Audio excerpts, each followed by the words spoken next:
It's been a busy summer for water rescues in Newport News. We're only about halfway through the summer and crews have already responded to 29 calls on the water. That includes 3 major rescues in the last month on the James River.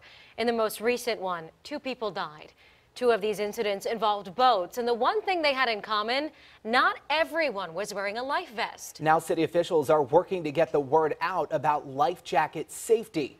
10 on your side's Aesia Toliver is here now. And Aesia, I can only imagine that when these marine response teams are heading to the water, it's pretty frustrating to then find people in the water with no life vest on.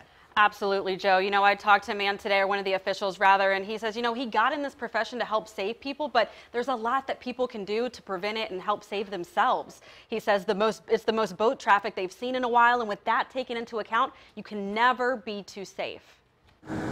I've not seen it this busy in a long time. The last time there was this much boat traffic, officials say, was nearly 2 decades ago.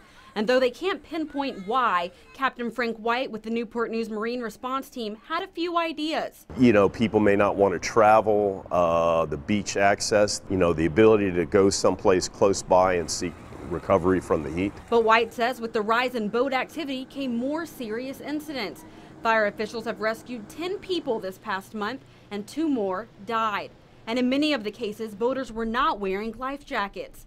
In the most recent boat collision, only 1 out of the 4 people rescued was wearing one. Don't assume everything's going to be all right. Legally, you're required to have 1 vest available for every person on the boat. But White says even if you know how to swim, you should throw one on. What if you get hurt? What if you get a leg cramp or an arm cramp, or your leg or arm gets stuck?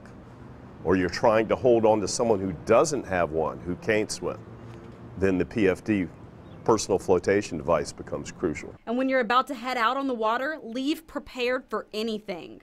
Have a plan B. Carry a cell phone. Inform your family members what your plan is. When you're going, when you're coming back. Have safety equipment with you. Now, because of the recent drowning, city officials are working with the Tidewater Fire Education Network and the Red Cross to make a prevention video. They're set to film it next month. I'm Aesia Toliver, 10 on your side.